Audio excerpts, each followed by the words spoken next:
Hello and welcome to the CDAIO Magazine interview series. I'm Adita Karkera, Chief Data Officer of the Government and Public Services Practice with Deloitte. Today, I have the pleasure of talking with Eileen Vidrine, Chief Data and Artificial Intelligence Officer for the Department of the Air Force and a long-term friend and industry colleague. Eileen, welcome to the show. Thank you for including me today. I'm super excited to be here.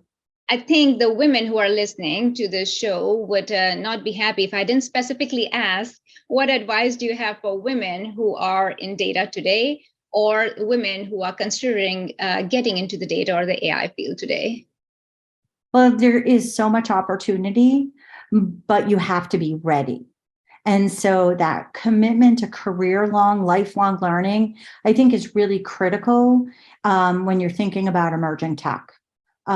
It's hard to imagine growing up to be a chief data officer or a chief data and AI officer when those types of positions didn't exist several years ago. So you have to really be forward-leaning, and that requires you to really invest in yourself.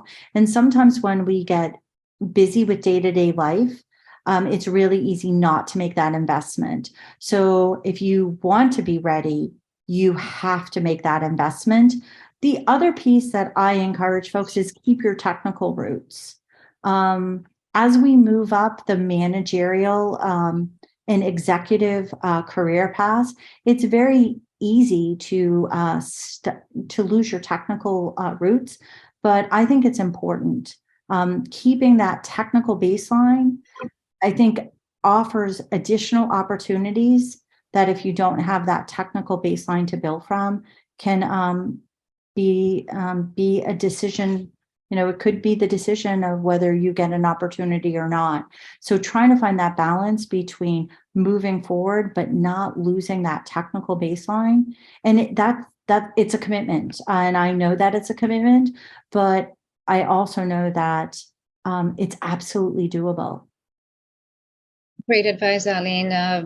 Staying current and staying close to your technical roots is so relevant today because it seems like technology, the speed at it's moving.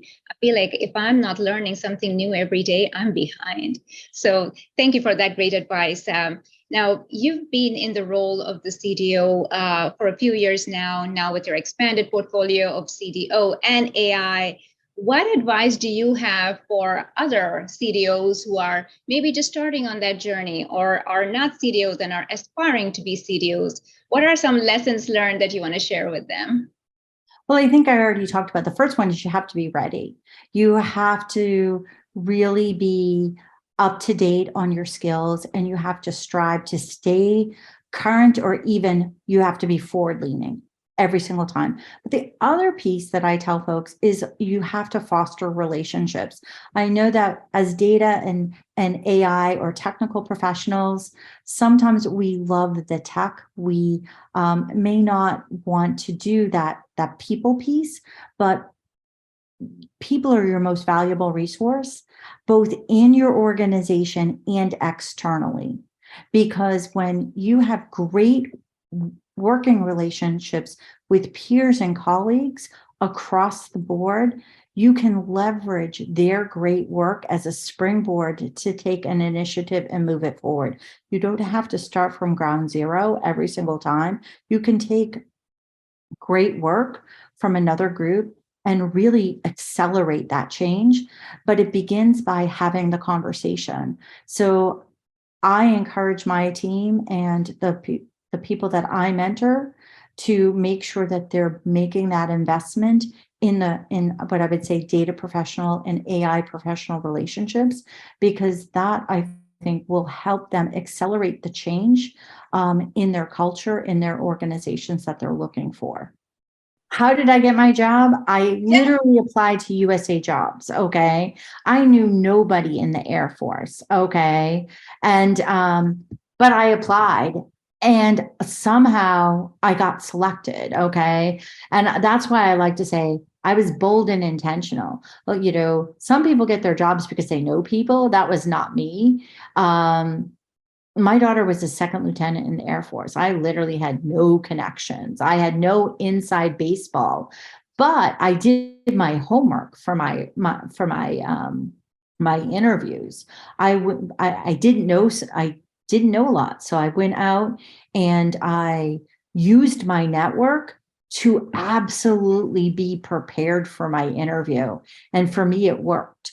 And because there's sometimes perceptions, that job was put out on, like for so-and-so, or it's pre-select.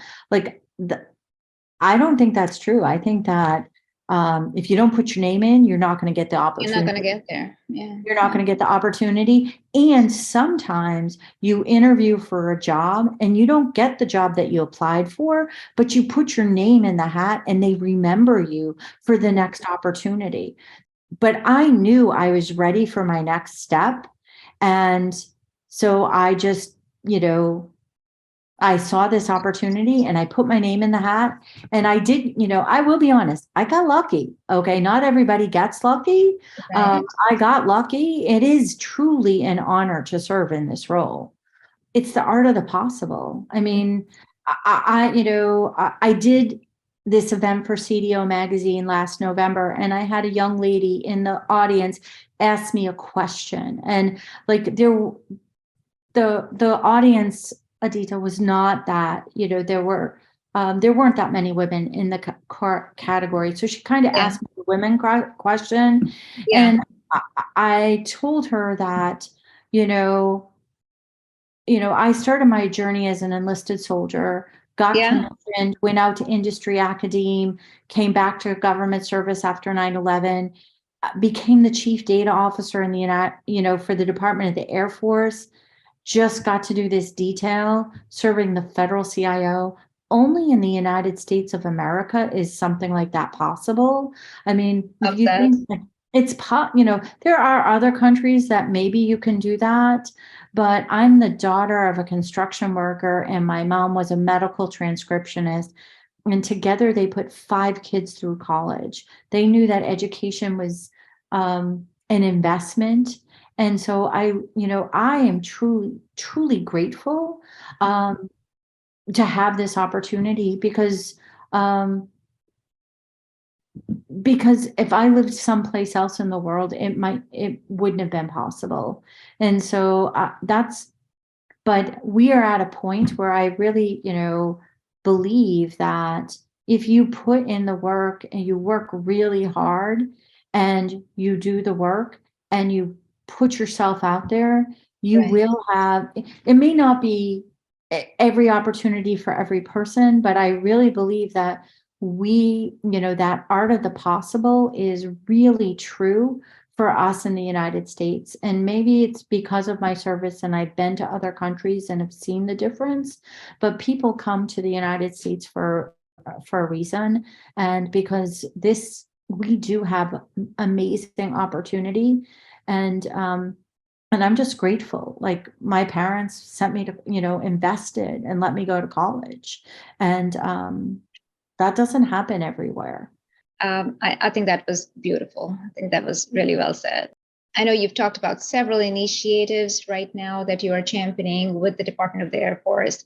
But do you want to talk about maybe one or two that you're most excited for in this year to come?